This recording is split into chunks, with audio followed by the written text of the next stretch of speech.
कैसे हैं बच्चे? सब मजे में? यथार्थ क्लासेस के YouTube चैनल पर मैं रजनीश झा आप सभी लोगों का स्वागत करता हूँ। आज हम लोग पढ़ेंगे कंपाउंड इंटरेस्ट का 5वां वीडियो। पिछले क्लास में हम लोगों ने पढ़ा था लास्ट क्वेश्चन, उसके आगे आप देख सकते हैं। अभी क्वेश्चन पहला है कि कोई धनराशि 3 साल में अपना 5 गुना हो जाती है। कोई धनराशि 3 साल में अपना 5 गुना हो जाती है, तो बताइए कितने समय में यह अपना 625 गुना हो जाएगी। ओके, क्वेश्चन दिख रहा होगा आपको नीचे, आप देख लीजिए और फिर देखिए, समझिए आराम से। कोई धनराशि 3 साल में अपना 5 गुना हो जाती है चक्रवृद्धि ब्याज की दर पर। जाहिर सी बात है, कंपाउंड इंटरेस्ट पढ़ रहे हैं तो रेट वही रहेगा। तो भाई 1 रुपए जो है यह 3 साल में 5 रुपए हो जाती है। अगले 3 साल में फिर यह 5 गुनी हो जाएगी, तो कितनी हो जाएगी? 25। अगले 3 साल में यह फिर 5 गुनी हो जाएगी, तो कितनी हो जाएगी? 125। और अगले 3 साल में यह फिर 5 गुनी हो जाएगी, तो कितनी हो जाएगी? 625। तो देखिए बच्चे, 3 3 6 3 9 और 3 12 साल, मतलब यह 12 साल में अपनी 625 गुना हो जाएगी। ओके, आप ऐसे भी समझ सकते हैं कि 5 के पावर 1 होने में कितना समय लगा? 3 साल। तो भाई 625 को आप क्या लिखोगे? 5 के पावर 4, तो भाई 3 3 3 3 4 बार, कहने का मतलब 3 गुने 4, कहने का मतलब कितना साल? 12 साल। आई बात समझ में? अरे बोलना हाँ या ना, पक्का। नेक्स्ट क्वेश्चन है बच्चे कि कोई धनराशि 3 साल में अपना 8 गुना हो जाती है, तो कितने समय में यह अपना 128 गुना हो जाएगी। ओके, तो देखिए बच्चे, 1 रुपये जो है वो 3 साल में कितनी हो जाती है? 8 गुना, कहने का मतलब 8 रुपये। अगले 3 साल में यह कितनी हो जाती है? फिर 8 गुना, कहने का मतलब 64 रुपये। और अगले 3 साल में कितनी हो जाएगी ये? फिर 8 गुना, और 64 गुने 8 कितना हो जाएगा? 512। ज़्यादा हमें कितना चाहिए? 128। तो एक चीज़ समझो बच्चे कि कोई रुपए 3 साल में 8 गुनी होती है, मतलब हर साल 2 गुनी होगी तब ना 8 गुनी होगी। अरे 2 गुने 2 गुने 2 तब ना 8 गुनी। इसका मतलब 1 साल में कितनी हो रही होगी? 2 गुनी। 1 साल में 2 गुनी होगी तो 64 के बाद 1 साल में 2 गुनी कर दीजिए, 128। क्वेश्चन में पूछा क्या है? कितने साल में 128 गुनी होगी? तो 3 3 6 और 1 7 साल हो गया। या फिर आप ऐसे भी समझ सकते हो कि 1 रुपये 3 साल में 8 गुनी होती है। 1 रुपये जो है ये 3 साल में 8 गुनी होती है, मतलब ऐसा कह सकते हैं क्या कि 1 रुपये जो होगी ये 1 साल में 2 गुनी होगी। अरे क्यूबिक रूट कर दिए दोनों साइड, ये कुछ चीज़ मैंने पढ़ाया है आपको। क्यूबिक रूट करेंगे तो 1 रुपये 1 साल में 2 गुनी, मतलब 2 पे पावर 1 होने में कितना टाइम लगता है? 1 साल। तो 128 को आप क्या लिखेंगे? 2 पे पावर 7, तो 1 1 1 7 बार, कहने का मतलब 1 गुने 7, कहने का मतलब 7 साल में यह 8 गुनी हो जाएगी। आई बात समझ में? सॉरी, 128 गुनी हो जाएगी। आई बात समझ में? चलो ठीक बच्चे, नेक्स्ट क्वेश्चन जो है, क्वेश्चन से पहले इस चीज़ को समझिए कि यदि 2 साल का CI और SI का अंतर दिया हुआ हो, यदि 2 साल का CI और SI का अंतर दिया हुआ हो, if difference of 2 years CI and SI is given, then D is equal to P into R/100 का होल स्क्वायर। ओके, तो देखो इसी पर मतलब सेम SSC, रेलवे, बैंकिंग, सबका एक ख्वाहिश रहता है कि इस पर एक क्वेश्चन पूछा जाए।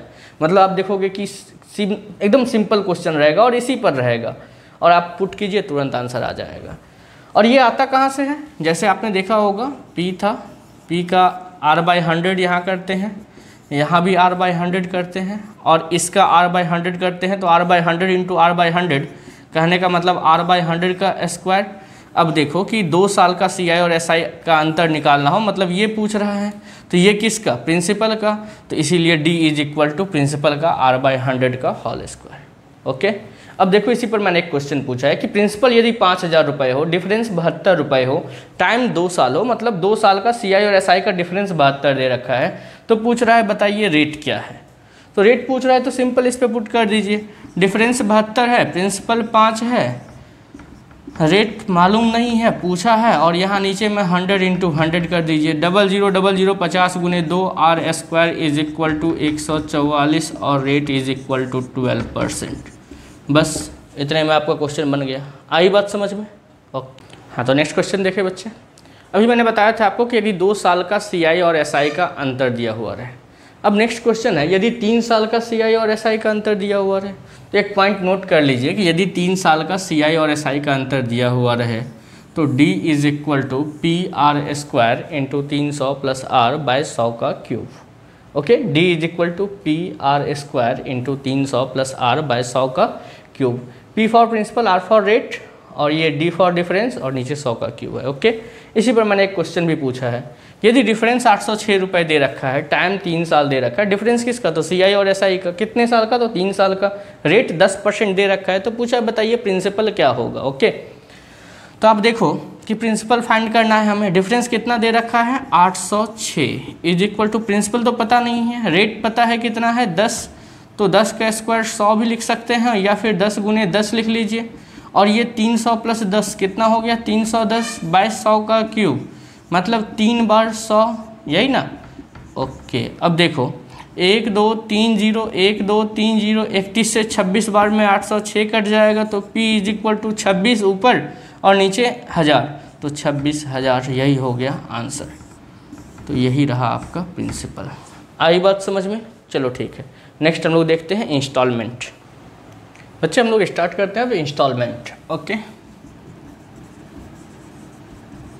अच्छा इंस्टॉलमेंट क्या होता है? जैसे आप कोई वस्तु खरीदने जाते हो, मान लो मोबाइल खरीदने गए, तो 3000 रुपये की मोबाइल है, और हमने कहा कि भाई ऐसा करो कि मोबाइल मुझे दे दो और मैं 1000 रुपये करके 3 महीने या 3 साल कुछ भी टाइम ले ली कि उतने समय में दे दूँगा। दुकान वाला कहता है कि चलो ठीक है भाई, मोबाइल तो आपको मैं दे दूँगा, 3000 रुपये की मोबाइल है, 3000 आप 3 किस्त में मुझे दे दोगे, चाहे वो 3 महीने या किस्त हो, 3 साल का किस्त हो, जो भी हो, टर्म एंड कंडीशन अप्लाई रहता है। लेकिन मेरा क्या फ़ायदा, आप तो वस्तु अभी ले गए, अभी से आप वस्तु का यूज़ करना शुरू कर दिए, लेकिन मुझे जो पैसा एक बार में 3000 आनी चाहिए, वो भी मुझे 3 इंस्टॉलमेंट में, 3 बार में टुकड़े टुकड़े करके आएंगे, तो मुझे क्या फ़ायदा। तो फिर उसे हम लोग समझाते हैं कि देख भाई, सब मोह माया है ना। मतलब ये कि तुम पैसा क्यों कमाते हो, फ़ायदे के लिए, या पैसा कमा रहे हो तो उसको फिर कहीं इन्वेस्ट करोगे, बैंक में जमा करोगे, कहीं ना कहीं पैसे से पैसा मिलेगा तुमको। तो ऐसा करते हैं ना, हम तुम्हें इंटरेस्ट देते हैं, 3000 की मोबाइल है, चलो हम 3000 के बदले 3600 पे कर देंगे, 4000 पे कर देंगे, तुम्हारा भी फ़ायदा, 3000 का सामान तुम 4000 में बेच रहे हो, तुम्हें फ़ायदा हो रहा है, और मुझे भी फ़ायदा, मुझे जो एक बार में पैसा देना था वो मुझे 3 बार 4 बार अलग अलग मतलब समय बाद देना पड़ेगा। तो इस पर दोनों लोग खुश होते हैं, दोनों लोग राजी होते हैं, यही इंस्टॉलमेंट होता है मोटा मोटी, है ना। तो इसी पर हम देखते हैं कि इंस्टॉलमेंट, CI में जो इंस्टॉलमेंट पूछे जाते हैं उससे क्वेश्चन कैसे होते हैं। जैसे मान लो कि एक इंटरेस्ट रेट होता है, रेट 20% पर एनम, ठीक है। तो देखो 20% को सबसे पहले हम फ्रैक्शन में कर लेंगे। क्या करेंगे? फ्रैक्शन में 1/5 लिखेंगे। ओके, अब देखो बच्चे कि इसका मतलब हुआ कि यदि 5 की वस्तु थी तो 5 पर 1 रुपये ज़्यादा हम पे करेंगे, ठीक है। मतलब 5 के बदले हम इंस्टॉलमेंट कितना देंगे? 6। ये फर्स्ट ईयर की बात है। सेकेंड ईयर में क्या होता है कि टाइम पावर में चला जाता है, मतलब 5 के बदले 25 पे करेंगे तो 6 के बदले कितना पे करेंगे? 36। ओके, इसका भी स्क्वायर कर दिया और इसका भी स्क्वायर कर दिया। थर्ड ईयर की बात होगी तो 5 का क्यूब होगा 125 और 6 का क्यूब होगा 216। लेकिन क्वेश्चन में लिखा रहेगा 3 समान वार्षिक किस्तों में, मतलब इंस्टॉलमेंट जो होना चाहिए वो इक्वल होना चाहिए। अभी इक्वल है क्या?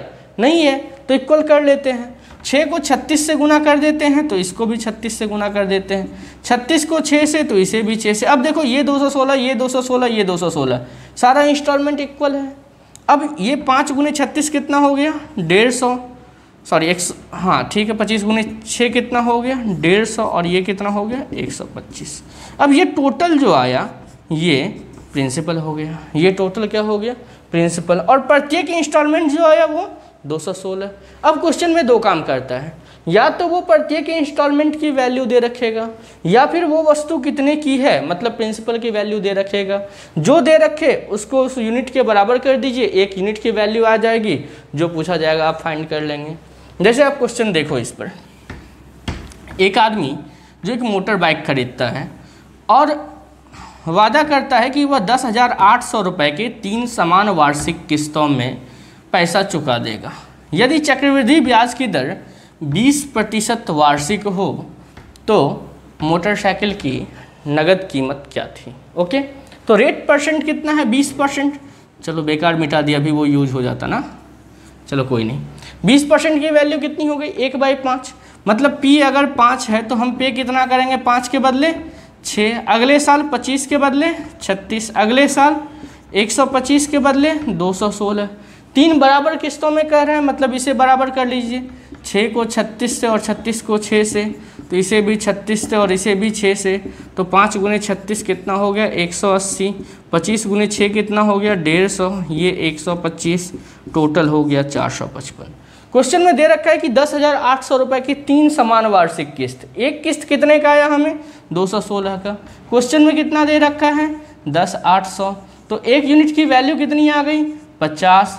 भाई एक यूनिट की वैल्यू 50 आ गई तो प्रिंसिपल कितना है 455 यूनिट। 455 गुने 50, 25 5 2, 25 2 27 7, और ये हो गया 20 और 2 22, 22,750। ओके चलो ठीक है, नेक्स्ट क्वेश्चन देखते हैं। हाँ तो देखिए बच्चे नेक्स्ट क्वेश्चन है, किसी व्यक्ति ने बैंक से 25,220 रुपये उधार लिए तथा वह 3 इंस्टॉलमेंट में पैसा चुकाने का वादा किया। यदि चक्रवृद्धि ब्याज की दर 5% वार्षिक हो तो बताइए प्रत्येक इंस्टॉलमेंट कितने का था। तो सबसे पहले देखो आप, रेट जो है वो कितना दे रखा है 5%, और 5% की वैल्यू कितनी हो गई भाई 1/20, मतलब 20 के बदले वो पे कितना करेगा 21। अगले साल फिर 20 का स्क्वायर कर दीजिए तो ये कितना, अगले साल 20 का क्यूब कर दीजिए तो इसका भी क्यूब कर दीजिए, ये कितना। चलिए अब देखिए इंस्टॉलमेंट तो बराबर होनी चाहिए, ऐसा क्वेश्चन में कहा है। तो 441 को 21 से गुना कीजिए, इसे भी 21 से गुना कीजिए, इसे 441 से गुना कीजिए तो इसे भी 441 से गुना कीजिए। अब ये देखिए 2 8 8 0 8 4 0 0 8 0 0 0, ये हो गया। टोटल सबको जोड़ दीजिए तो आ जाएगा 25,220, और क्वेश्चन में प्रिंसिपल दे रखा है, मतलब 25,220 यूनिट की वैल्यू जो है वो किसके बराबर है 25,220 के। तो एक यूनिट की वैल्यू कितनी हो गई 1, तो प्रत्येक इंस्टॉलमेंट कितना हो गया 9261 यूनिट का है तो 9261 रुपये, मतलब प्रत्येक किस्त कितनी होगी 9261। आई बात समझ में बच्चे। चलो ठीक है, लास्ट क्वेश्चन देखते हैं। लास्ट क्वेश्चन है बच्चे कि 45,500 रुपये की धनराशि 3 वार्षिक किस्तों में लौटाई जानी है। यदि चक्रवृद्धि ब्याज की दर 20% वार्षिक हो तो प्रत्येक इंस्टॉलमेंट कितना होगा। फिर रेट 20% है तो 20% कहने का मतलब कितना 1/5, मतलब 5 के बदले 6 पे करेगा पहले साल, दूसरे साल 25 के बदले 36, तीसरे साल 125 के बदले 216।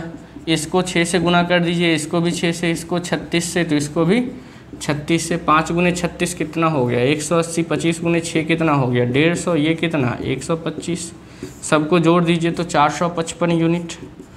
तो 455 यूनिट हुआ, और क्वेश्चन में क्या दे रखा है 45500, मतलब 455 यूनिट प्रिंसिपल है और इसकी वैल्यू दे रखी है 45,500।